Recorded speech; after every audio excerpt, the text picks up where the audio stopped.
Fala, investidores, sejam muito bem-vindos ao canal Planileiro Investidor. Eu sou Adriano Costa. Nesse vídeo nós vamos falar do relatório gerencial de maio de 2023 do fundo REC R11, é o REC Recebíveis Imobiliários. A gente então vai fazer aqui a leitura do seu relatório e ver como o fundo performou nesse mês de março. Então fique conosco. Se você gosta desse tipo de assunto, se inscreva no canal, ative o sininho de notificações, deixa o seu like, é muito importante para a gente aqui continuar nosso trabalho também.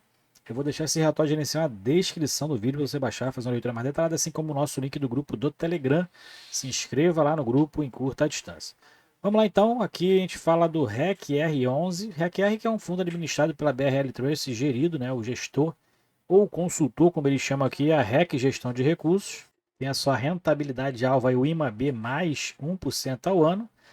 Seu patrimônio líquido, mais de 2,5 bilhões de reais, né? E seu valor patrimonial por cota está 95,35. Ele fechou aqui maio a 87,03, né? Valor de mercado, então 2,3 bilhões de reais. Taxa de administração e gestão soma 1,20% ao ano sobre o PL, né? E não tem taxa de performance para duração determinada para investidores em geral e atualmente está com mais de 185.800 cotistas. Eu sou um desses cotistas, né? Minha maior posição em fundo de investimento imobiliário é no REC R11, em torno aí de 11% da minha carteira está alocado no REC R11. Então vamos lá, o que a gestora falou, quais foram os resultados do mês, né? O fundo vai pagar no dia 15 de junho, fundo que tem a sua database no quinto dia útil do mês subsequente ao que ele faz referência. Então ele fez agora o anúncio no último dia 7 de junho, né?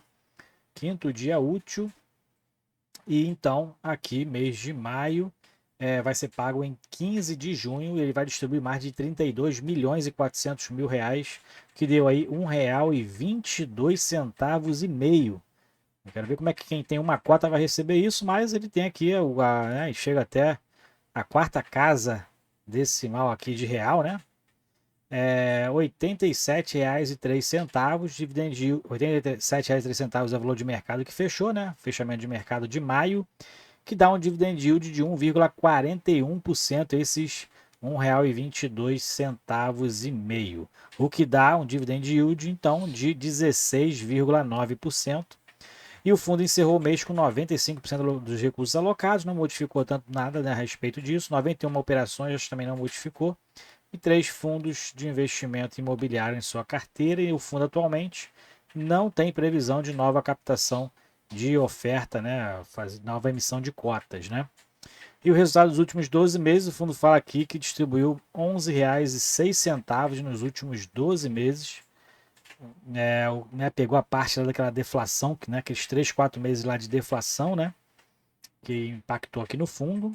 Então, desde dezembro de 17, que é quando o fundo surgiu, até maio de 2023, o fundo distribuiu um montante de 91,2%, se comparado à cota 100, né, que é a cota base de início do fundo, né? Bom, vamos iniciar aqui, então, aqui mais para baixo, falando das aquisições, das alocações, né? Helbor, CRI Helbor 5, fundo aumentando a posição nesse CRI, é uma empresa que de mais de 44 anos nas atividades de incorporação. O fundo investiu quase 10 milhões de reais e aumentando, inclusive, né, os seus percentuais em relação ao indexador da taxa DI. Né? Então, os 3 adquiridos aqui que aumentaram a posição foram exatamente pela taxa de aquisição da taxa DI mais um prêmio de risco. Né? Para esse percentual aqui, considero mais high grade, né? E esse aqui um pouco mais high yield, 5,5%. Dentro da liquidação, a gente observa que teve uma liquidação do CRI BS, né? R$ 26.800 foi a liquidação, e teve uma inovação aqui, né? Aumento de prazo né, repactuação de prazo com esse CRI CETIM, agora até maio de 2026, e teve uma elevação de taxa por conta disso, né? CDI mais 3,5% foi para CDI mais 4%. Essas foram as movimentações na carteira.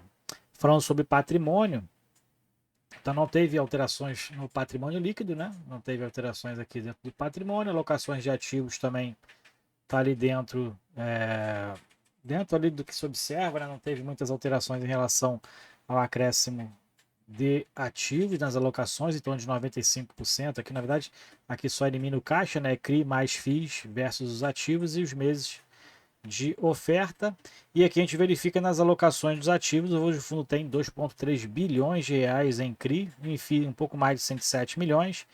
Em imóveis, né? Isso aqui foram algumas garantias que foram recebidas, se eu não me engano, 78 milhões de reais, cotas de fundos de investimento com liquidez diária, mas basicamente isso aqui é onde está alocado o caixa do fundo, né? Então tem 55.800 de caixa, outros ativos 8.200, totalizando quase 2,5 bilhões de reais. Atualmente 91% dos ativos estão alocados nos CRIs, né? 4% em FII, 3% em imóvel e 2% em caixa ou disponibilidades imediatas. Aqui é o portfólio do fundo, então são 91 CRIs, não são muitos CRI, né? Os indexadores para a gente ver aqui, GPM, pré-fixada, IPCA, CDI+, então tem diversos aqui, né? Tem aquele classifica pelo emissor, né? Mas o que interessa aqui é pelo devedor, né? O devedor é o que interessa aqui na diversificação, né? A gente verifica que tem alguns repetidos aqui, Credit Home 3, né? É considerado cada um como um CRI, né? Cortel que também tem outros 4 aqui, Credit Home tem mais aqui para cima, outros Credit Homes aqui para cima, então são a mesma empresa. Isso aqui é preocupante, né? Porque aí concentra muito no mesmo grupo, né? Apesar de ser em locais diferentes, concentra-se, acaba concentrando no mesmo grupo, né? E qualquer problema nesse tipo de empresa, nesse grupo, acaba impactando no fundo, né? A gente tem aqui o WAM, tem aqui o Hotel Rosewood, tem algumas repetições também.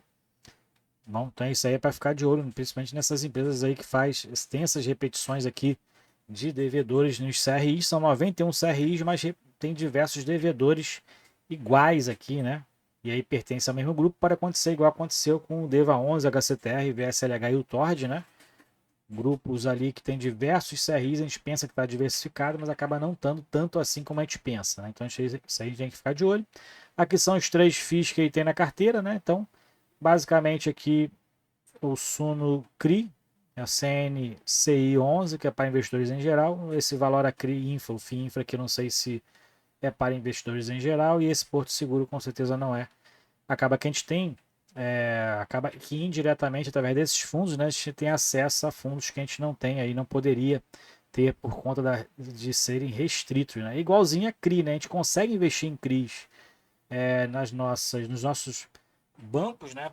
Seja digital, seja banco físico, só que a maioria dos CRIs que tem disponível para a gente tem pagamentos anuais, semestrais, né, ou então no fim do vencimento, né, e esses aqui são diferenciados por conta dos grandes investimentos que fazem, e acaba que tem a sua periodicidade de pagamento mensal, né, a maioria tem a periodicidade de pagamento mensal, o que é essa diferenciação principalmente para aqueles que estão disponíveis para a gente nos nossos bancos. Aqui os acompanhamentos de alguns ativos. Então, Aracaju Shopping está adimplente. Ele fala aqui que, né, os CRIs permanecem adimplentes, né, em relação a esse Aracaju Shopping. O fundo tem percentual detido pelo REC-R 78% desse CRI, né? Em relação ao patrimônio do REC-R, compõe 1,3% do patrimônio, então está tudo normal aqui dentro do Aracaju Shopping. No Ávida teve um vencimento antecipado por alguns problemas, né? O fundo tinha 46% desse CRI, né? E correspondia a 0,1% do patrimônio do REC-R11, né? Então é um percentual bem pequenininho, mas teve então um vencimento antecipado por alguns descumprimentos contratuais. Bom, mais para baixo a gente verifica aqui a parte qualitativa do portfólio, né? Então tem aqui todas as garantias, né?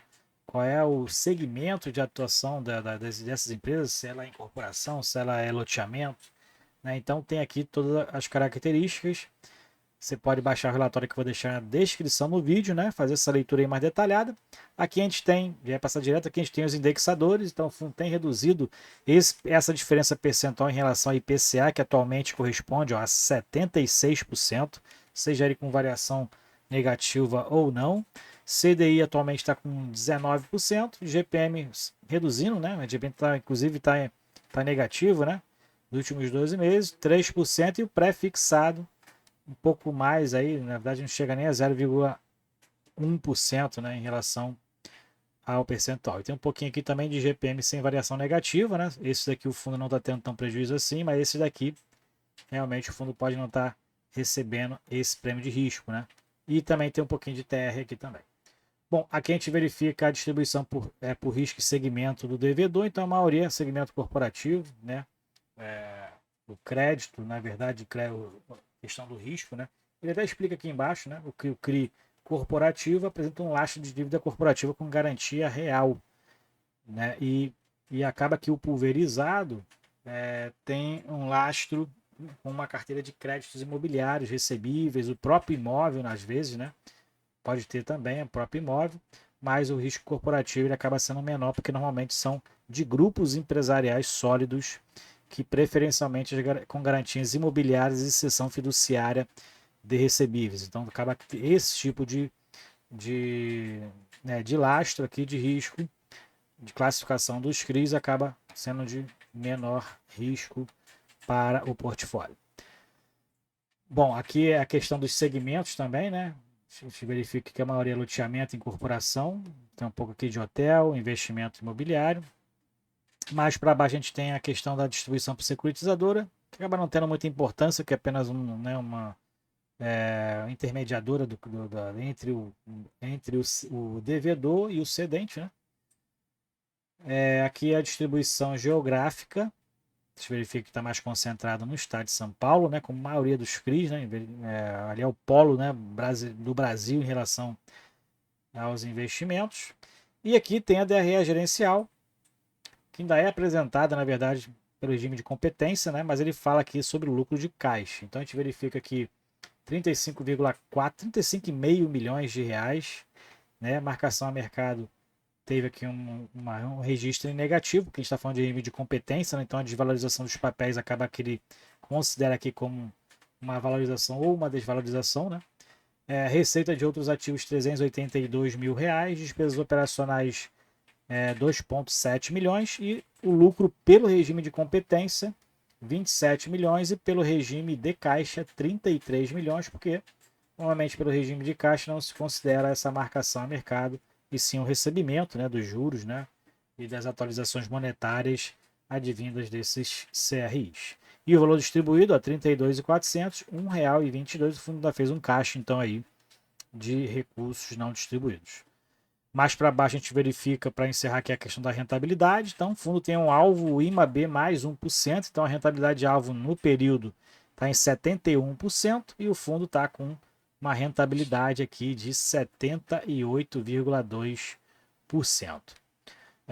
Aqui é o valor distribuído, né? E aqui é a variação da cota, que está negativa, né, em relação ao valor patrimonial, que dá então 78,2%. Aqui a média, atualmente o fundo tem distribuído 0,92% de proventos, né? E no mês foi de 1,23%, um ótimo provento aí, uma ótima distribuição. E no ano de 2023 o fundo distribuiu então R$ 5,04. Se for nessa tocada aí agora, né? Provavelmente vai ultrapassar esses R$ 12,50. Bom, aqui então a gente tem a liquidez e a rentabilidade ainda, né? Então a gente falando aqui do volume de negociação, 85,8 milhões. O fundo tem uma liquidez muito boa, né? Quase 4 milhões de reais de média diária. Negociou mais de 1 milhão de cotas nesse mês de maio e a cota variou, né? Por isso mesmo tem uma negociação bem alta. Variou bastante aqui, o mínimo negociado foi 81,82 e o máximo 89,88. Então o fundo tem aí uma negociação no mercado muito boa, aí, liquidez muito interessante. Aqui a gente verifica, né, desde maio de 2022 até maio de 2023, a variação de fechamento, da cota de fechamento, 87,03, e a gente verifica o fundo mantendo ali uma média de 4 milhões de reais de volume de liquidez no mercado. É isso aí, então.